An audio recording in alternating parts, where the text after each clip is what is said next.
موجود ہیں، جاؤ اعلان کرو ہم موجود ہیں۔ یہ ہے کارنامہ، پورے گھر نے مل کر عمارت تعمیر کی اسلام کی۔ کبھی اس بات پر سب شیعہ سنیوں کو سوچنا چاہیے کہ اگر تمام بنی ہاشم مل کر محمد کی مخالفت کر دیتے کہ ہم نہ تمہیں اللہ کا رسول مان رہے ہیں نہ تمہارا لایا ہوا خدا مان رہے، تو ہوتا کیا یہ مجھے بتائیے، کیا ہوتا مجھے بتائیے؟ سوچئے گا، 50 برس تک سوچتے رہیے اس بات پہ کہ اگر ابو طالب یہ کہہ دیتے کہ ہم نہیں مانیں گے یہ سب تحریک کیا چلا رہے ہو تم، تو کیا ہوتا؟ بتائیے نا کیا ہوتا؟ آخر ابو لہب نے کہا نا کہ نہیں مانا، ہم نہیں مان رہے ہیں تمہارے اس پیغام کو، کہا نا ابو لہب نے، تو کیا ہوا؟ سورہ آیا تبت یدا ابی لہب، تیرے ہاتھ ٹوٹ جائے۔ اگر ابو طالب یہی بات کہتے تو ایسا ہی سورہ ابو طالب کے لیے بھی آتا۔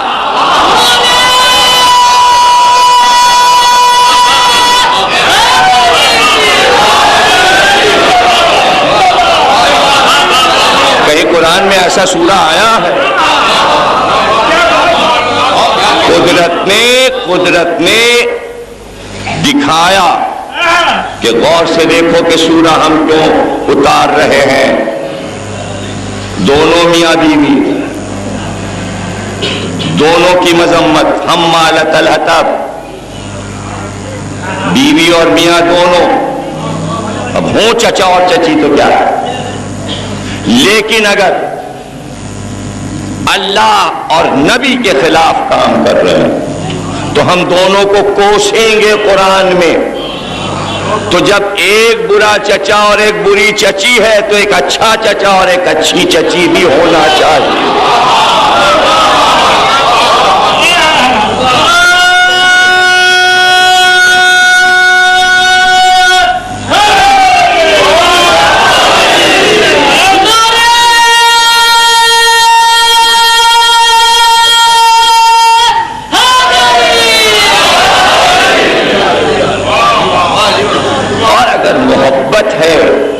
محبت ہے، پہلا لفظ تقریر کا یہی کہا تھا کہ پہلے محبت کے معنی تو دنیا سمجھ لے کہ محبت کے معنی کیا ہے، محبت کیا چیز ہے۔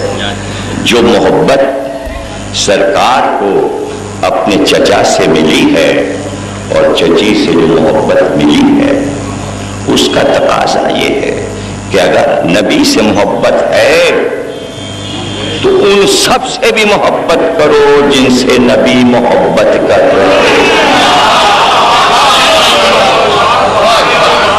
اگر سرکار کو خوش کرنا ہے اور اس بات پر یقین ہے آپ کو کہ محشر میں وہی ہوں گے شافعِ محشر، اور پوری امت کو اپنے نبی کا سامنا کرنا ہے، تو جن جن سے نبی دنیا میں خوش گئے ہیں، جن کی تعریفیں کرتے ہوئے گئے ہیں، تو محشر میں بھی انہی کی تعریفیں کرتے ہوئے محمد آئیں گے، تو آپ بھی انہی کی تعریفیں کرتے ہوئے سامنے جائیے گا ورنہ بخشش نہیں ہو۔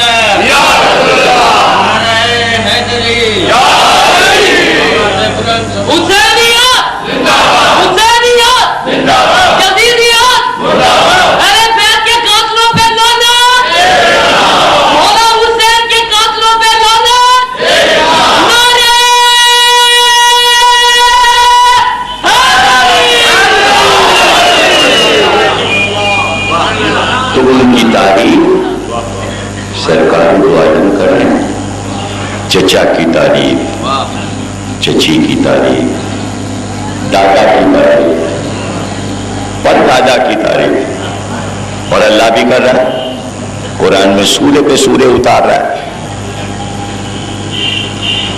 جناب ہاشم جو سرکار کے دادا ہیں، ایک سورہ ان کے لیے اتر رہا ہے اور دادا کے لیے۔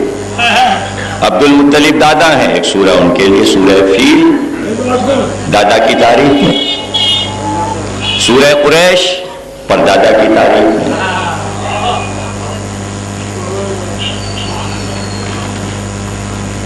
والضحیٰ چچا کی تعریف میں، ایک سورہ ابو طالب کی مدح میں، ایک ہاشم کی مدح میں، ایک عبد المطلب کی مدح میں، ایک فاطمہ بنت اسد کی تعریف میں، ایک عبداللہ اور آمنہ کی تعریف میں۔ بھئی کیوں نہیں سمجھے آپ؟ اس لیے کہ جن جن نے اللہ کے حبیب سے پیار کیا، اللہ ان سب سے محبت کرنے لگا اور قرآن میں ان کے قصیدے اتارنے لگا۔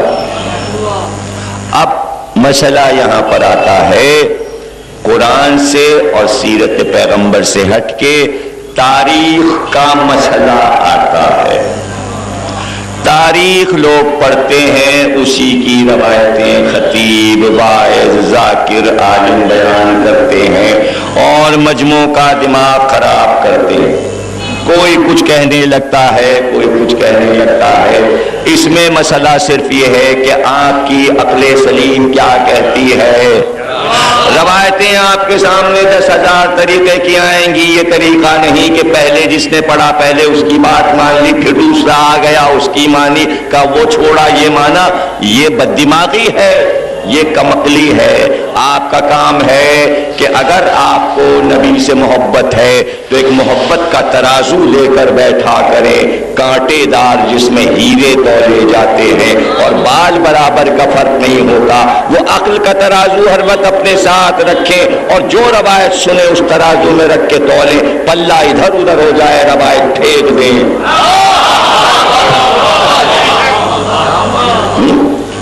بڑے دنوں سے یہ بحث پاکستان میں چل رہی، اور کسی ملک میں نہیں، یہاں چل رہی ہے۔ ابو طالب نے کلمہ نہیں پڑھا تھا، چل رہی ہے بحث، چلنے دیجیے، اچھا ہے، ٹھیک ہے۔ اس لیے کہ کبھی تو کوئی یہ پوچھے گا کہ صرف ابو طالب نے ہی کلمہ نہیں پڑھا، یہ بحث کیوں ہے؟ حضور کی زندگی میں عبد المطلب بھی موجود تھے، حضور کے دادا، انہوں نے کب پڑھا؟ پھر اور پیچھے چلتے چلے جائیے، ہاشم، لوئی، غالب، مرہ، کلاب، عبد مناف، عدنان، پیچھے تک چلے جائیے، اسماعیل، ابراہیم، اور پیچھے نوح، آدم، ان سب نے کب پڑھا؟ یہ سب کب کلمہ پڑھ کے چلے گئے؟ تو صرف ابو طالب کا نام کیوں آتا ہے؟ ایک ہی آدمی کے لیے کیوں لکھا جاتا ہے اور کہا جاتا ہے کلمہ نہیں پڑھا؟ جب تک آپ روایت نہیں ضروری، یہ سوچیے کہ روایت کیوں آئی، کہاں سے آئی، پریشانی کیا ہو گئی، پریشانی کیا ہو گئی، کیوں اتنے اصرار سے یہ بات لکھی جا رہی ہے، کیوں کہا جا رہا ہے۔ اور ایک اور بات پتہ لگائیے، دعوت فکر، کس نے کہا تاریخ میں راوی کا نام لکھا جاتا ہے؟ بغیر راوی کے نام کے روایت نہیں ہوتی۔ تو اس راوی کا نام ڈھونڈو، کس نے پہلی بار یہ کہا کہ ابو طالب نے کلمہ نہیں پڑھا؟ چلیے راوی کا نام ڈھونڈ لیجئے، مل جائے گا، فلانے بنا فلانے نے کہا۔ اب اس سے پوچھئے تو نے کس سے سنا؟ جب وہ مل جائے تو اس سے پوچھئے تو نے کس سے سنا؟ ابھی حال میں ایک خبر میرے لیے اڑی تھی، میں نے راوی کے بعد راوی پکڑنا شروع کیا تاکہ سلسلے تک پہنچ سکوں۔ مجرم کو پکڑنے کا یہی ایک طریقہ ہے کہ جس سے خبر سنیے اس سے پوچھئے تو نے کس سے سنا؟ پھر اس کے پاس پہنچیے اور اس سے کہیے تو نے کس سے سنا؟ ایک دن مجرم پکڑا جائے گا۔ اب آپ کو اگر ابو طالب کا مجرم پکڑنا ہے تو کوشش کریں گے، ورنہ چھوڑ دیجئے، اللہ پہ چھوڑ دیجئے معاملہ، لیکن پھر آپ بھی مجرم قرار پائیں گے انہی مجرموں میں اللہ کی نظر میں، اگر آپ ریسرچ نہیں کریں گے اور نہیں سوچیں گے۔ پکڑتے پکڑتے راوی راوی راوی راوی پہنچ گئے، جناب پہنچ گئے کہ اصل راوی کون تھا، پکڑ لیا گیا۔ 1400 سال میں کیا پکڑا نہیں جاتا، وہ پکڑ گیا۔ وہ تھے عبداللہ ابن عباس، حضور کے چچا زاد بھائی۔ انہوں نے یہ بیان کیا اور وہاں سے بات چل نکلی۔ کوئی اور راوی نہیں ہے اس کا، کوئی بھی راوی نہیں، اس لیے کہ وہاں راوی کون ہوگا، پہلے میری باتوں کو سمجھنے کی کوشش کیا کیجئے۔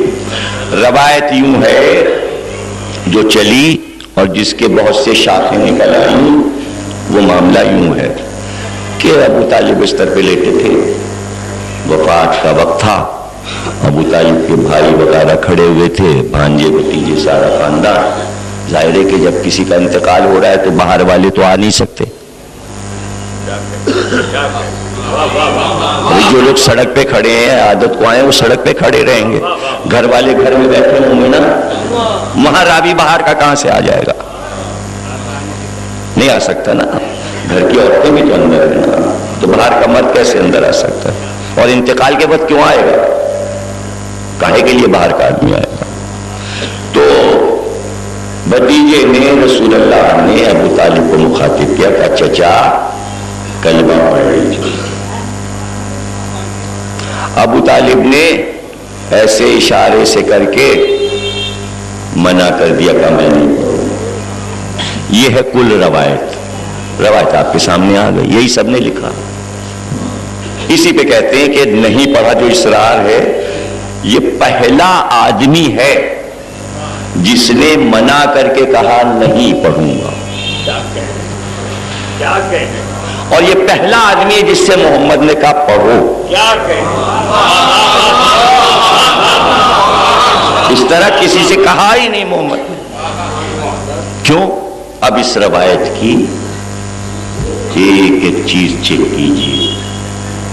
اگر اللہ نے اپنے نبی کی یہ ڈیوٹی لگائی تھی کہ جو مر رہا ہو اس کے پاس جا کے کھڑے ہو جاؤ اور مرنے والے سے کہو کلمہ پڑھ، تو ایک ابو طالب ہی رہ گئے تھے اور کوئی مرا نہیں تھا۔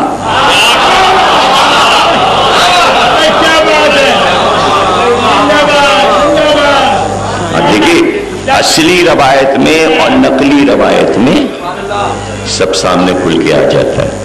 پھر دوسری بات، اب جب مر ہی رہے ہیں تو اب کہنے سے فائدہ، 40 برس سے تم ابو طالب کے ساتھ ہو، ایک دن تم نے نہ کہا کہ کلمہ پڑھ لو، اب کہنے کا کیا فائدہ جب آدمی جا ہی رہا ہے؟ کہنے سے کیا فائدہ؟ اب یہ پورا واقعہ کون دیکھ رہا ہے؟ گھر کا راوی۔ گھر کا راوی کون؟ عبداللہ ابن عباس،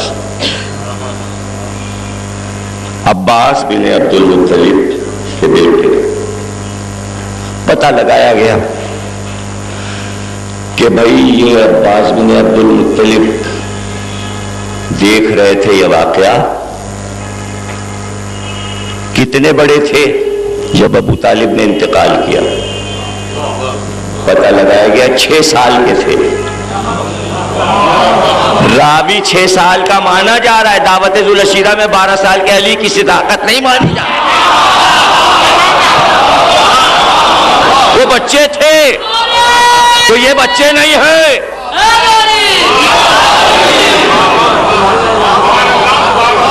تو کوئی بات نہیں، حسن حسین اگر گواہی دیں تو بچے، اور یہ بچہ بہت بڑا نظر آ رہا ہے۔ تو اس بچے کو جب لوگوں نے دیکھا تو راوی ہو چکا تھا بڈھا، تو سب سمجھتے رہے اسی طرح پیدا ہوا تھا یہ رابی، یہ کبھی بچہ تھا ہی نہیں۔ جب یہ بیان کر رہا ہے ابو طالب کی روایت، تو 6 سال کے بچے کی روایت کیا جانے کیا دیکھا کیا سنا؟ 6 سال کا بچہ، اور ان سے سن کے سب نے یہ کہا کہ محمد نے کہا کلمہ پڑھ لو۔ انہوں نے کہا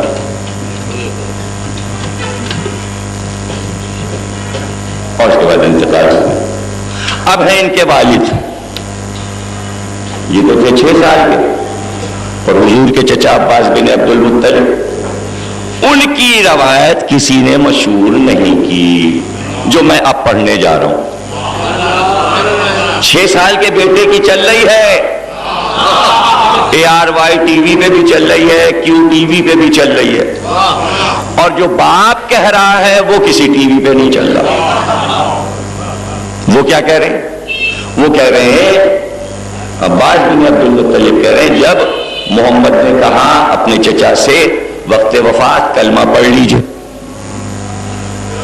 تو عباس بن عبد المطلب کہہ رہے ہیں کہ عرب میں ایک زبان تھی اور اس زبان کو کم لوگ جانتے تھے، اور وہ طریقہ تھا کہ اشاروں میں لفظ بناتے تھے۔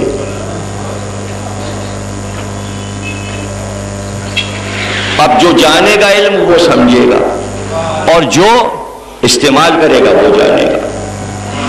تو جب محمد نے کہا کلمہ پڑھیے تو ابو طالب نے اپنے ہاتھوں کو بلند کیا، نہیں کیا، بلکہ وہ اشاروں میں پہلے انہوں نے بنایا لا، پھر بنایا الا، لا الہ الا اللہ، یوں کر کے پورا اللہ کلمہ بنا دیا، اور کہا ٹھیک ہے۔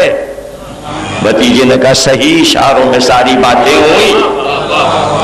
یہ باپ کہہ رہا ہے، بیٹا وہ کہہ رہا ہے، چھوٹا سا بچہ اس نے تو جو سنا وہ معلوم ہے، اس کو وہ علم تھوڑی آتا تھا جو اس کے باپ کو آتا ہے۔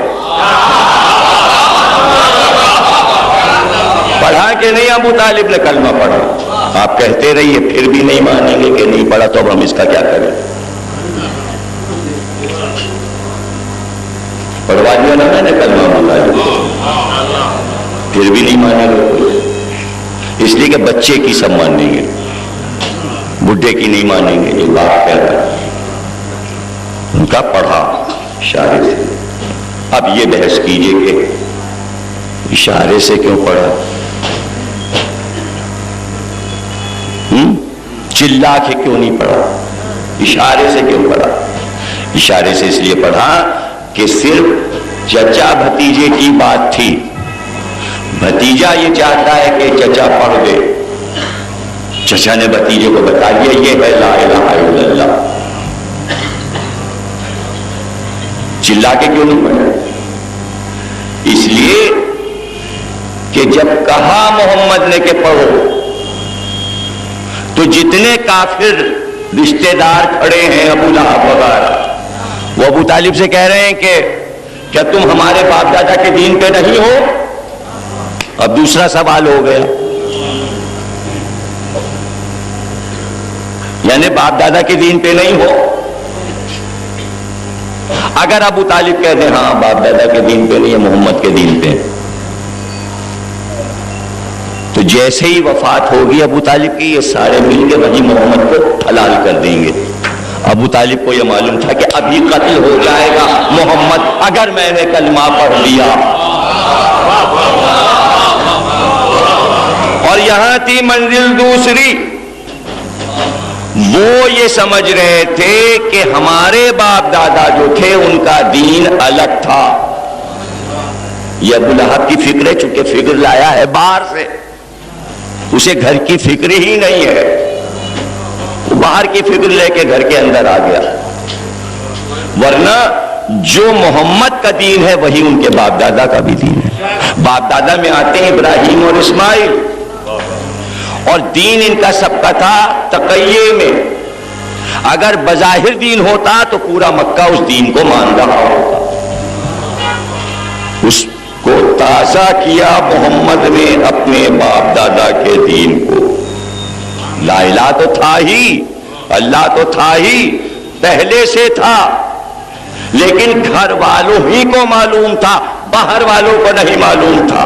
پہلی بار یہ پیغام گھر کے اندر سے لے کے محمد باہر آئے، اور گھر والوں نے احترام کیا کہ صرف محمد یہ پھیلائیں، پورے گھر کی ڈیوٹی نہیں ہے کہ ہم پھیلائیں، اس لیے کہ اللہ نے انہی کی ڈیوٹی لگائی ہے، یہ پھیلائیں، ہم ان کے پیچھے چلیں گے اور ہم ان کی مدد کریں گے. ورنہ محمد سے پہلے یہی پیغام ابو طالب دے چکے ہوتے.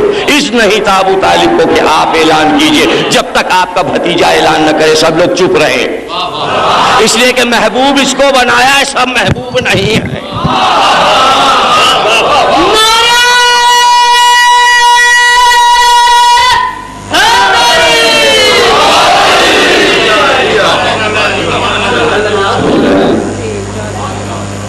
محمد کو قتل ہونے سے بچایا ابو طالب. اس وقت ابو طالب کے لیے کلمہ اہم نہیں ہے، محمد کی زندگی ہے، نبی کو بچانا. اس لیے کہ کلمے کو تو یہ بچائے گا، میں پہلے اس کو تو بچا لوں، جب یہی نہیں بچے گا تو کلمہ کیا بچے گا.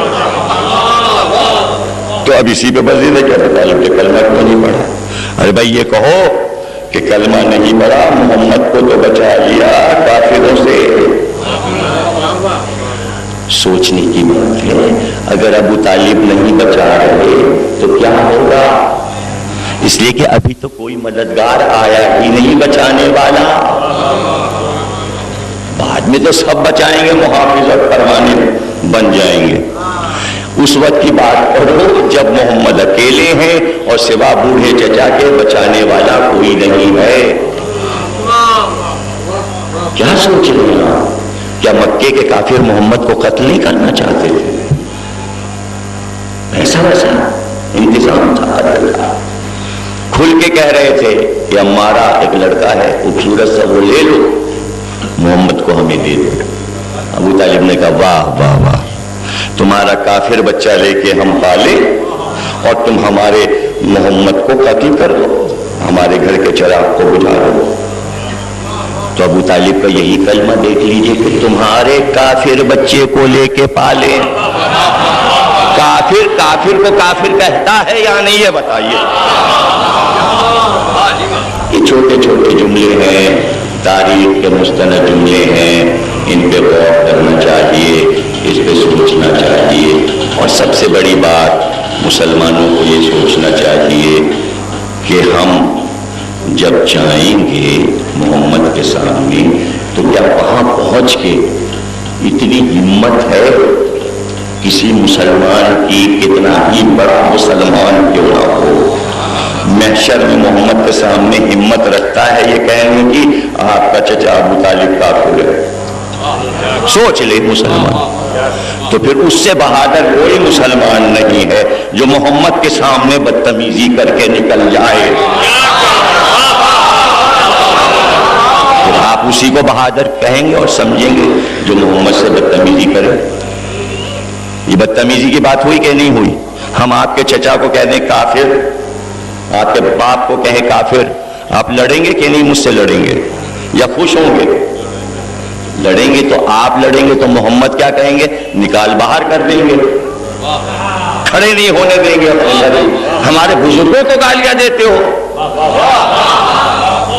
ارے پاکستان میں تو آئین میں جھگڑا ہی یہی ہو رہا ہے، کوئی کسی کے بزرگوں کو گالیاں نہیں دے گا اور آپ محمد کے بزرگوں کو گالیاں دے رہے ہیں.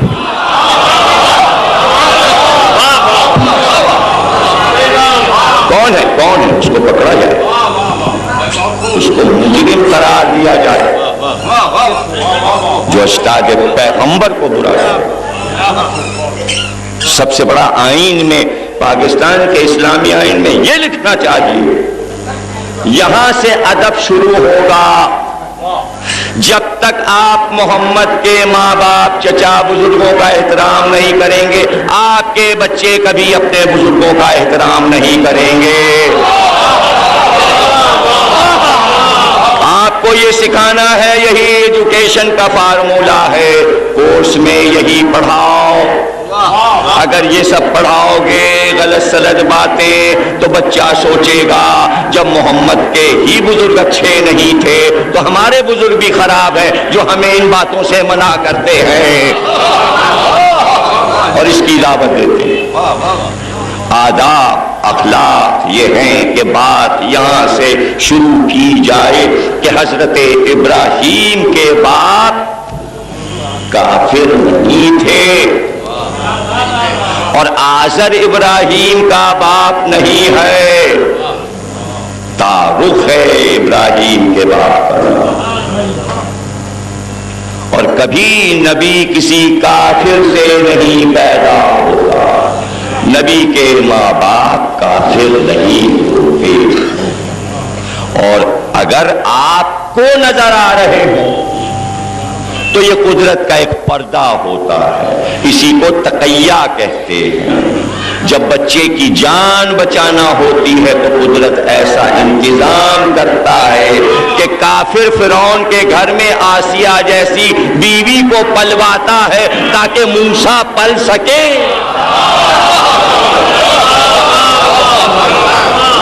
یہ قدرت کا انتظام ہے۔ یہ فرعون جیسا کافر جو خدائی کا دعویٰ کر رہا ہے، اسی کی بیوی اتنی بڑی مومنہ کہ اللہ نے کہا کہ 4 بیویاں عظیم ہیں کائنات میں، ایک مریم، ایک آسیہ، ایک خدیجہ، ایک فاطمہ، اور ان 4 میں سب سے افضل فاطمہ۔ امام احمد بن حنبل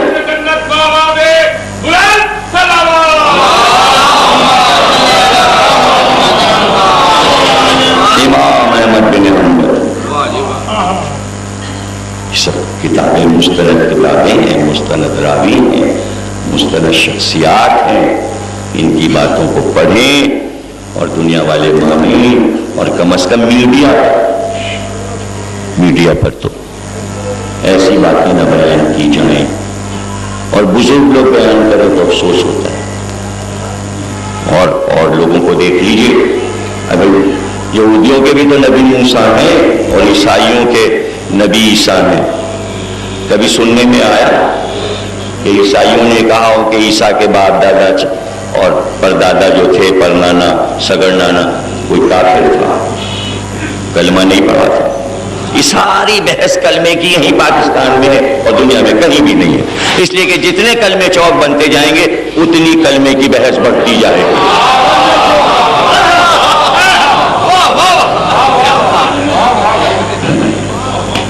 چکر یہ آپس میں کوئی ایک دوسرے سے نہیں پوچھتا کہ بھائی یہ تمہارے جو بیٹا پیدا ہوا ہے جس کا تم عقیقہ کر رہے ہو اور جس کا تم ختنہ کر رہے ہو اور اتنی دھوم دھام کر رہے ہو، مٹھائی بانٹ رہے ہو اور بکرا ذبح کر رہے ہو اور سب کچھ کر رہے ہو، کھانے کھلا رہے ہو، ولیمے کر رہے ہو، یہ کوئی نہیں پوچھتا اس بچے کی کلمہ پڑھوائی کی تھی کہ نہیں کی تھی، کم وقت ہے، ہندو ہے کہ کافر ہے کہ کیا ہے؟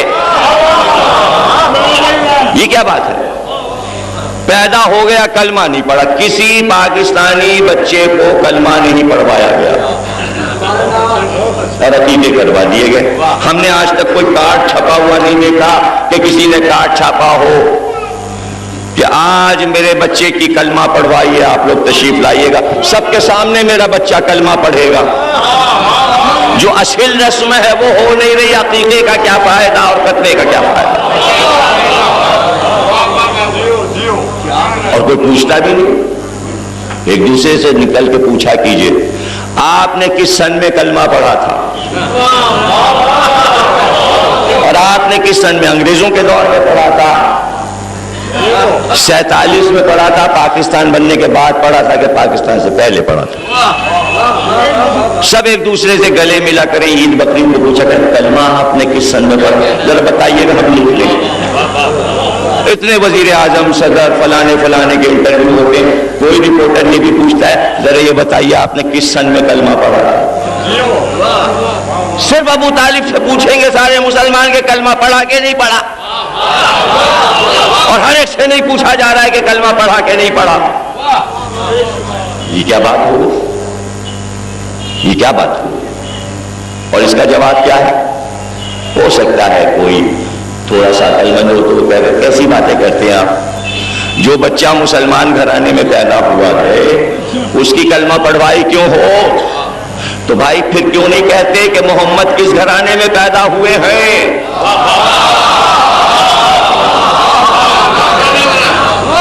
بھائی مسلمان گھر میں پیدا ہوئے ہیں محمد،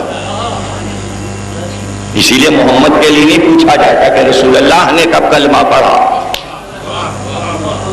کوئی پوچھے گا کسی میں ہمت ہے کہ نبی نے کب کلمہ پڑھا؟ انبیاء سے کوئی پوچھے گا؟ انبیاء کے لیے نہیں ہے۔ جو چیزیں نبی کو دی گئی ہیں کہ امت تک پہنچا دو، ضروری نہیں ہے کہ وہ سب کچھ نبی خود کرے بھی،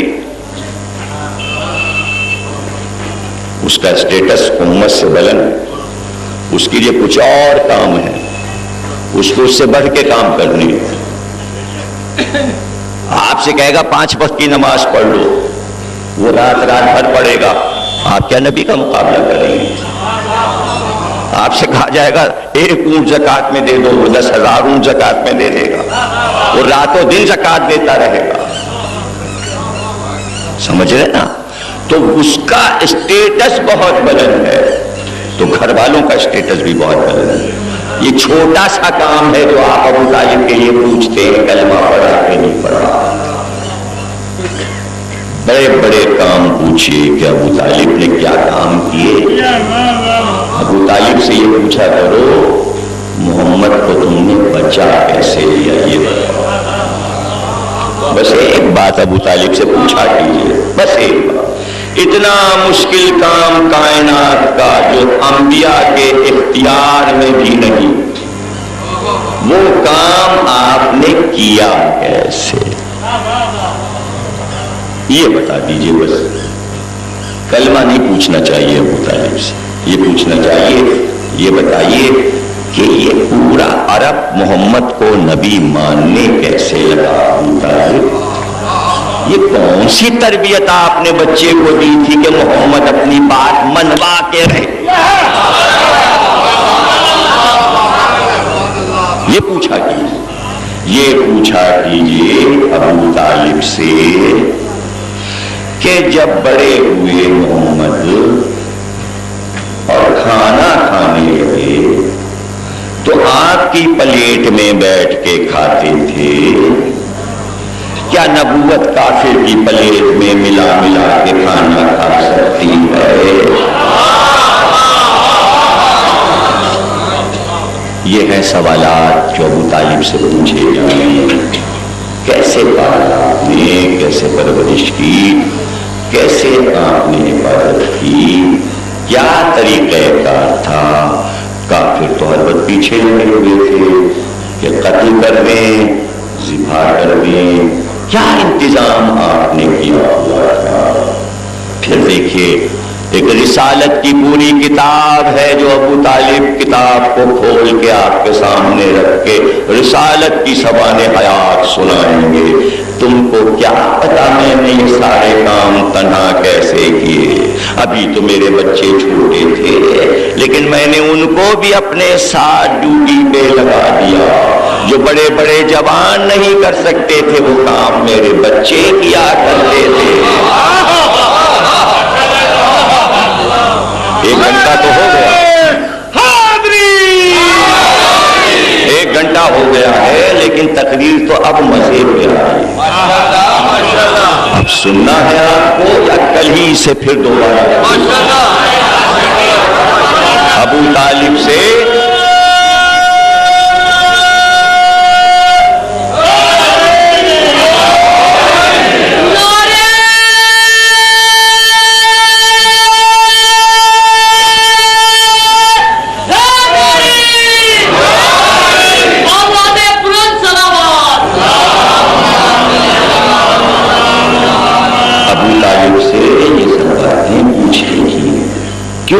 ابو طالب سے اس لیے پوچھیں کہ جب آغاز ہوا اور نبی ہمارا پیدا ہوا جس کا جشن ہم پرسوں منائیں گے، کل شب ہماری جاگتے گزرے گی، سرلو علیہ کی آوازیں بلند ہوں گی، تو جب یہ ہوا ہے ظہور جس کی یاد کل سارے شہروں میں منائی جائے گی، تو اس واقعے کا چشمدید راوی اکیلا ابو طالب ہے۔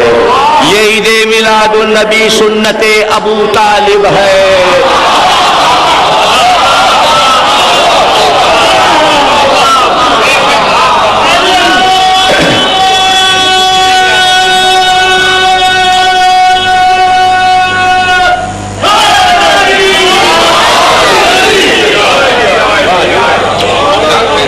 کتنے خوش ہوں گے ابو طالب کہ وہ بچہ جو پہلی بار پیدا ہو کے میری گود میں آیا، آج میرے بچے کی امت میرے بچے کی سالگرہ منا رہی ہے۔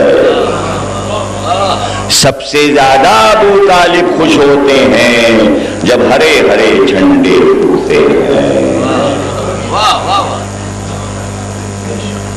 کہ میرے گود کے تارے کے پر چلنے گے۔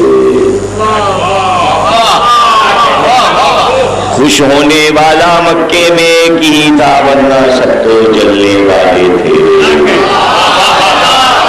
اگر خوش ہونے والے ہوتے تو کلمہ پہلی ہی منزل پہ پڑھ لیتے،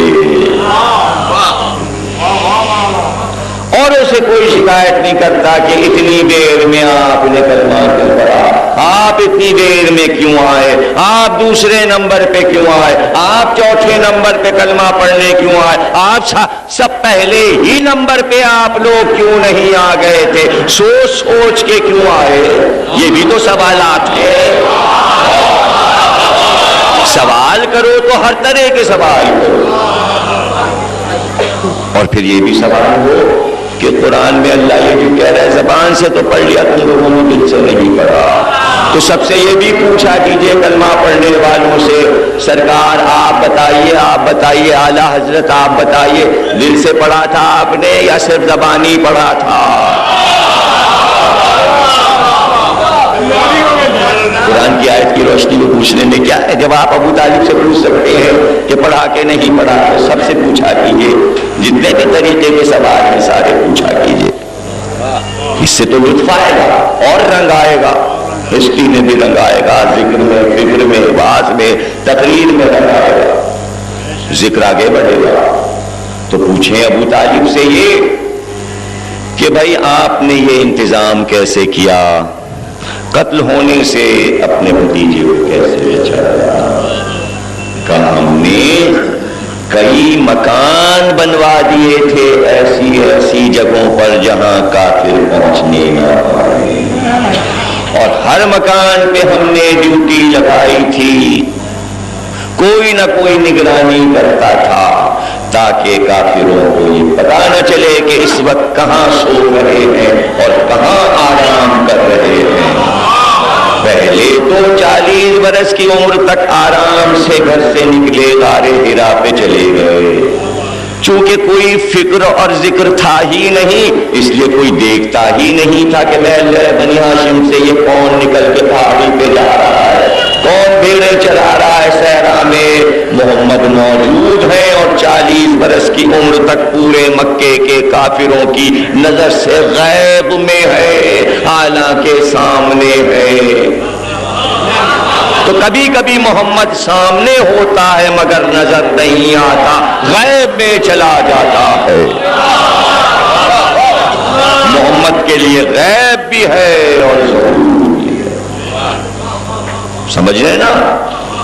کوئی دعوے دار نہیں ہے کہ ہم دوست ہیں، کتابیں تو ہم نے پڑھی ہیں، تو کوئی ایک رگڑ چھوٹی سی ہو، جب محمد 20 برس کے تھے تو ہم بھی 20 برس کے تھے، ہم دونوں وہ اپنی بکریاں لاتے تھے، ہم اپنی بکری، اور کلمہ چوک پہ ملتے تھے، پھر صحرا جاتے تھے، واپسی میں دونوں ساتھ آتے تھے، اور کسی پیڑ کے نیچے ہم دونوں بیٹھ کے کھانا کھاتے تھے۔ جو ہماری اماں پکاتی تھی تو ہم کہتے تھے محمد سے آؤ مل بانٹ کے روٹی کھا لیں۔ پوری اندھی دھندلی لمبی رفعت کسی کتاب میں شیعہ سنی، ہم ولی چھپئی چھاپئی مال کی کسی کیا ہو تو دکھا تو دیجیے کہ 40 برس کے محمد ہو گئے، مکے میں کوئی دوست نہیں ہے۔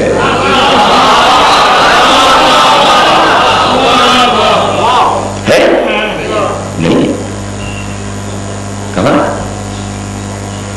اور پھر بولے تو علم بولے، یہ علم کہاں سے آیا؟ کیا دریا بہا دی، سمندر بہا دیے؟ تو کوئی یہ کہتا ہاں وہ فلانے عالم صاحب کیا پڑھنے جاتے تھے، وہ فلاں مدرسے میں پڑھتے تھے، کسی نے نام بتایا اسکول کالج کا، پتہ چلا عالم نکلے یا جاہل، اس کو دیکھ کے لوگ کہتے ہیں کیا اچھی گھر کی تعلیم ہے، کیا اچھا اس کو گھر والوں نے سکھایا ہے۔ جب زبان کھولی محمد نے تو کس کی مدح ہوئی کہ علم بول رہا ہے، علم بول رہا ہے۔ کیا آداب ہے، کیا چال ہے، کیا رفتار ہے، کیا گفتار ہے، کیا اخلاقیات ہیں، کیا انکساری ہے، کیا رحمت ہے، کیا کرم ہے، کیا برکت ہے، کیا سخاوت ہے، کیا شرافت ہے، کیا نجابت ہے۔ ارے کس سے ملی؟ ابو طالب سے ملی۔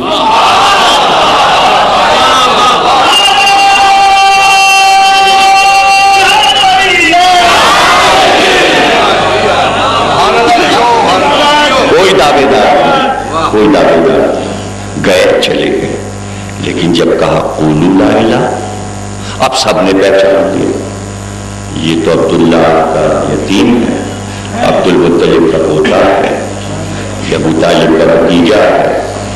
ایک بات بتائیے، محمد نے کہا قولوا لا الہ، سب بگڑ گئے محمد سے، ناراض ہو گئے۔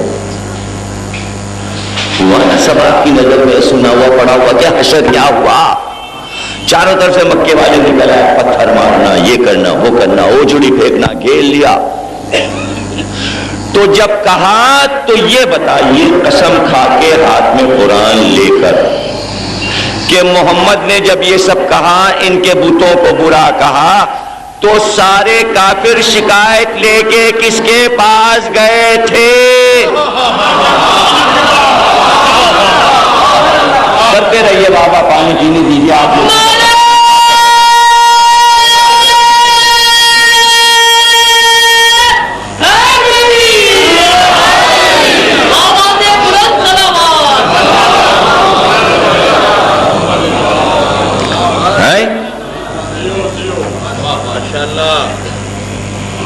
گردن کیا ہی ہے؟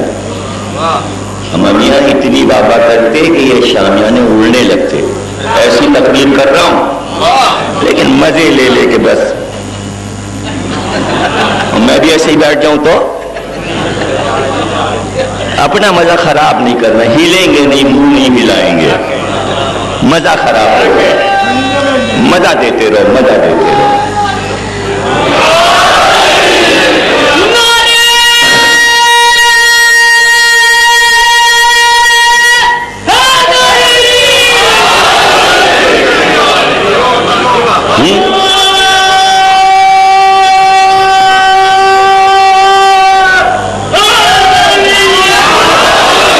کس کے پاس شکایت لے کے گئے؟ کس کے پاس شکایت لے کے گئے؟ کیوں گئے ابو طالب کے پاس شکایت لے گئے؟ ابو طالب سے کیا مطلب؟ وہ تو کافر ہے، کہیں اور جاؤ محمد کی شکایت کرنے کے لیے، اللہ کے پاس جاؤ۔ اس دن جہاں اللہ کے پاس جانا چاہیے تھا، بجائے اللہ کے ابو طالب کے پاس چلے گئے۔ کیا ابو طالب اللہ ہے؟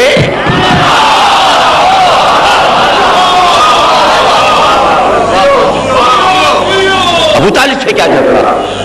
اللہ کا نام لے کے محمد گلیوں میں جا رہے، ابو طالب سے کیا مطلب؟ کیا ابو طالب نے کہا تھا کافروں سے کہ ایک اللہ میں بھجوا رہا ہوں، محمد کے ہاتھ مان لینا؟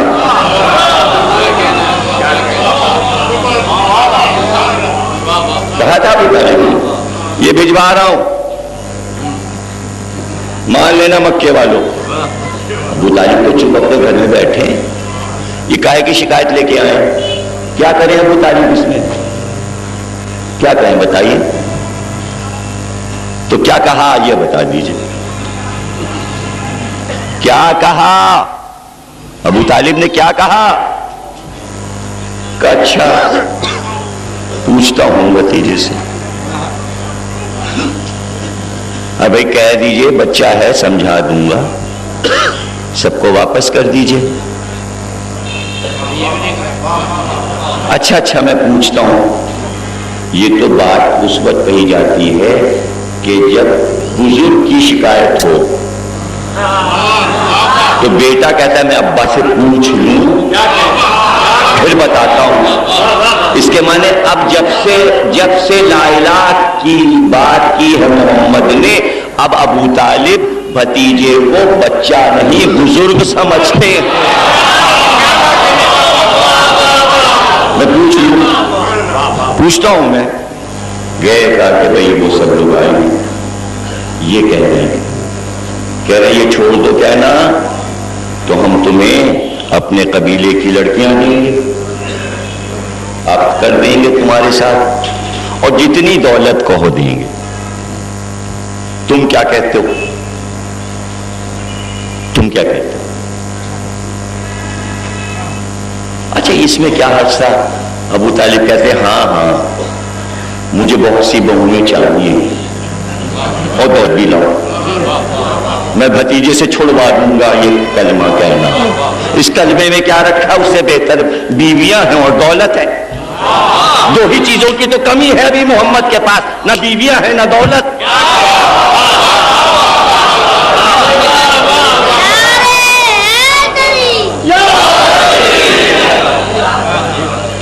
نہیں میں ابھی پوچھتا بھائی, یہ پوچھ رہے ہیں وہ کہہ رہے ہیں ہاں. آنکھ میں آنسو آ گئے,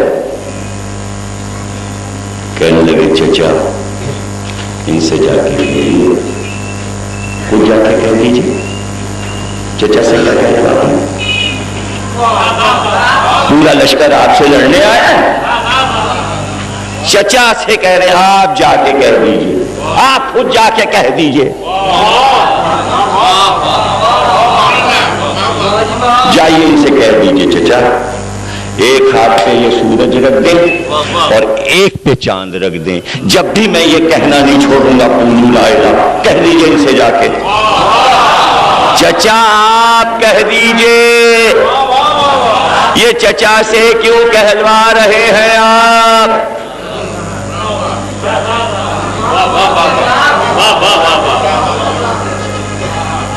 اس لیے چچا سے کہلوا رہے ہیں کہ چچا جا کے کہیں گے تو یہ سن بھی لیں گے, میں گیا تو میری بوٹیاں کر دیں گے اور مجھے زندہ رہنا ہے, ابھی قتل نہیں ہونا ہے.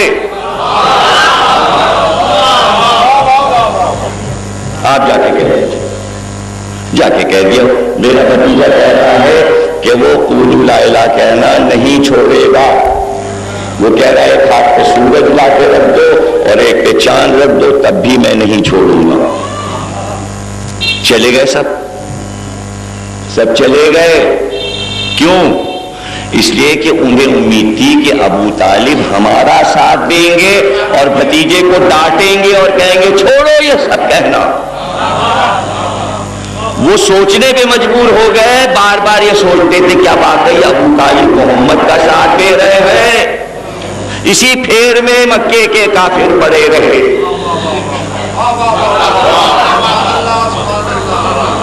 چلے گئے.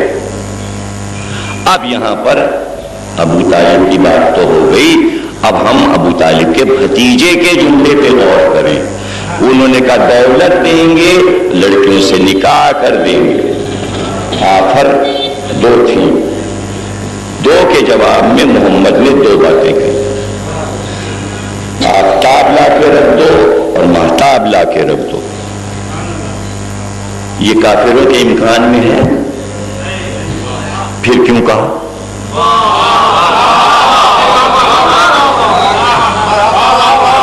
یہ کیوں کہا کہ چچا جا کے, اچھا چچا بھی نہیں پوچھ رہا کہ بھائی یہ سورج لا کے تمہارے ہاتھ پہ کیسے رکھ سکتے ہیں اور یہ چاند لا کے کیسے رکھ سکتے ہیں. تو محمد کافروں سے نہیں مخاطب, اپنے اللہ سے کہہ رہے ہیں کہ تیرا نام مجھ سے چھڑوانے کے لیے یہ ایسی باتیں کر رہے ہیں. ارے یہاں تو چاند اور سورج بھی ہوں تب بھی میں تجھ کو نہیں چھوڑوں گا. تو اس نے کہا میرے محبوب